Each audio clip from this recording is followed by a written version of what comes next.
형제가 여러분 안녕하세요. 오늘은 11월 23일 수요일 세상 문화를 구별하십시오 라는 제목으로 레위기 19장 23절부터 37절까지를 묵상합니다. 23절 너희가 그 땅에 들어가 각종 과목을 심거든 그 열매는 아직 할례받지 못한 것으로 여기되 곧 3년 동안 너희는 그것을 할례받지 못한 것으로 여겨 먹지 말 것이요.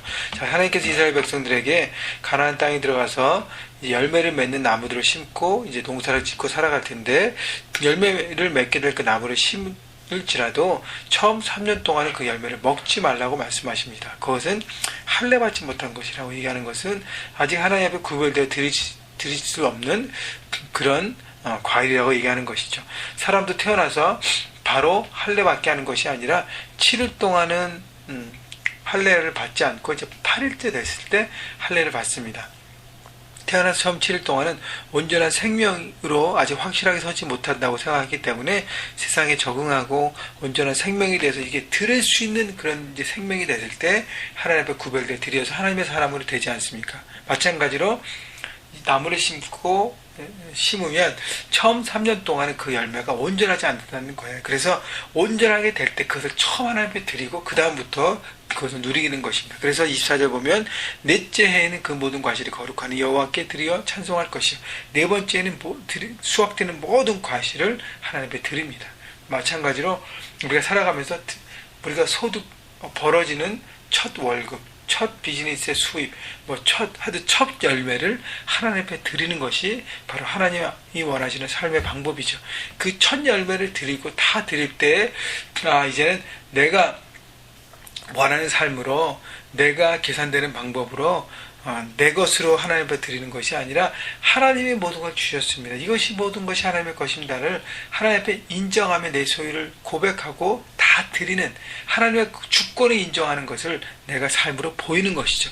그 다음에 하나님의 인정을 받을 때 그때부터 우리의 하나님께서 주신 것을 우리가 청지기로 사용하면서 관리하고 서가는 것입니다. 그래서 25절 보세요. 다섯째 해에는 그 열매를 먹을지니 그래야면 너희에게 그 소산이 풍성하리라. 나는 너희의 하나님 여호와라. 그렇다면 다 드리면 뭘 먹습니까? 넷째 해까지. 물론 여기는 과일이고요. 하나님이 다른 부분을 분명히 채우신다고 생각해요. 중요한 것은 하나님의 때 우리에게 주실 그때까지 내가 기다리고 인내함이 필요한 것이고 그 다음에 내 것을 드림이 필요합니다. 여러분 내 것을 붙잡고 내 방식대로 살아갈 때 결국 하나님의 뜻 안에 풍성함을 누릴 수 없다는 것이에요. 드릴 때 하나님은 채워주시고 하나님의 방법으로 채워주시고 공급하셔서 우리가 이 땅을 하나님의 것에 순종함으로 살아가는 것을 배워가게 하는 것입니다. 여러분 그래서요 여러분이 얻어지는 그 첫 열매를 놓치지 않고 하나님 앞에 드리는 삶이 되십시오. 그러면 여러분의 그 여러분이 하는 모든 일들이 하나님의 주관 아래 하나하나 체계적으로 온전하게 세워지고 풍성해질 것입니다. 26절부터 29절은요 가나안에 되어졌던 우상 숭배자들의 삶의 방식을 따르지 말라고 하나님 말씀하신 것입니다. 죄송합니다. 그래서 우상 숭배의 삶이 뭐냐면 26절 보면 핏째 먹지 말고 점을 치지 말고 술법을 행하지 말고 머리가를 둥글게 깎지 말고 수염끝을 손상하지 말고 문신하지 말고 죽은 자 때문에 문의를 놓지 말고 딸을 더럽혀 창녀가 되지 말게 해서 음행이 전국에 퍼지지 말게 하라고 하나님 말씀하십니다. 그래서 이 그리스도의 몸이 바로 우리의 몸이 하나님의 것이고 우리의 몸이 내 것이 아니라 하나님의 것이기 때문에 내 몸을 어떻게 관리하고 어떻게 하는가를 하나님 말씀하시는 거예요. 그래서 먹는 거, 내가 꾸미는 거, 내 몸에 대한 거, 그 다음에 육적인 관계들 모든 것들을 외적으로 내적으로 손상하지 않고 상하지 않고 거룩하게 정결하게 보존하라고 하나님 말씀하십니다. 여러분 세상을 살아가는 삶의 방법에서 그것이 하나님의 것과 어게인스가 되는 것은 노하시고 거부하셔서 온전한 하나님의 사람으로 쓰셔야 할 것입니다. 그래서 세상의 방법이 아니라 하나님의 방법을 여러분 세상을 살아가는 우리가 잘 구별하고 섬기는 것이 잘 구별하고 거기에 따라서 살아가는 방법이 필요한 것입니다. 30절 내 안식일을 지키고 내 성수를 귀히 여기라. 나는 여호와이니라. 자, 그 모든 삶의 방식의 기준이 안식일을 지키고 성소를 귀히 여기는 것이 다시 얘기하면 예배 중심의 삶을 살라고 하는 것입니다.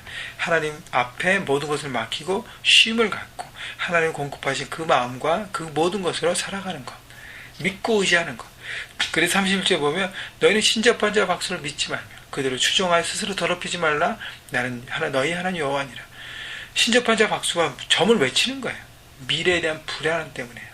여러분, 하나님을 믿는 믿음 가운데 있으면 미래가 왜 불안합니까? 그분을 믿지 않기 때문에 내가 어떻게든지 알고 내 방법대로 어떻게 하려고 하는 내 주관이 크기 때문에 점을 치고 잘못된 방법으로 나가지 않습니까? 여러분, 그래서 하나님을 온전히 믿는가를 하나님께서 말씀하신 것입니다. 32절, 너는 샘머리 앞에서 일어나고 노인의 얼굴을 공경하며 네 하나님을 경외하라. 난 여호와 아니라.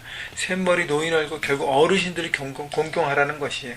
어르신들이 연약하게 됐고 육신적으로 연약하게 될 때 그분들을 끝까지 공경하고 섬기는 삶의 무게를 인정하고 바라보는 어떤 그런 공경과 섬김을 하는 것을 하나님 말씀하시고요. 33절, 거류민이 너희 땅에 거류하여 함께 있거든 너희는 그를 학대하지 말고 너희와 함께 있는 거류민을 너희 중에 나은 자같이 여기며 자기같이 사랑하라. 너희도 애굽 땅에서 거류민이 되었느니라. 나는 너희의 하나님 여호와니라. 여러분, 우리가 소수민족으로 이 땅을 살아가기 때문에 여러분 잘 아시잖아요. 그죠? 그렇기 때문에 다른 소수민족에 대한 배려와 사랑을 얘기합니다. 우리도 코리안으로 미국 땅에 소수민족으로 살아가잖아요. 그런데 라틴어 특별히 노동자들, 험한 일을 하는 사람들, 한국 마켓 같은 데서 이렇게 허드레질 하는 우리 친구들, 여러 가지 친구들이 있잖아요. 그들에 대해서 함부로 여기거나 막 하지 말라는 것이죠. 그들을 사랑하고 섬기고 자국민처럼 우리가 함께 품고 나가라는 것입니다. 연약한 사람에 대한 섬김과 사랑을 하나님 말씀하세요. 35절, 너희는 재판할 때나 길이나 무게나 양을 잴 때 불의를 행하지 말고 공평한 저울과 공평한 추와 공평한 에바와 공평한 흰을 사용하라. 나는 너희를 인도하여 애굽 땅에서 나오게 한 너희의 하나님 여호와니라.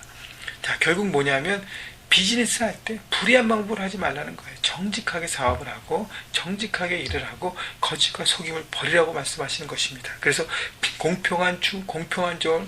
자, 그래서 우리가 이 땅을 살아가면서 여러분 삶의 방법에 거짓을 빼라는 것이 힘들고 어려워도요 정직한 방법으로 하는 것이 바로 하나님의 방법이고 이 땅을 승리하는 것입니다. 여러분, 오늘 말씀을 쭉 돌아보시면서 생각하시면서 세상의 방법이 아니라 하나님의 방법을 힘들지만 붙들고 나갈 때 결국 그것이 최종 승리하는 것을 여러분 바라보시고 믿음으로 온전히 서가시는 여러분 모두가 되기를 주님의 이름으로 축원합니다.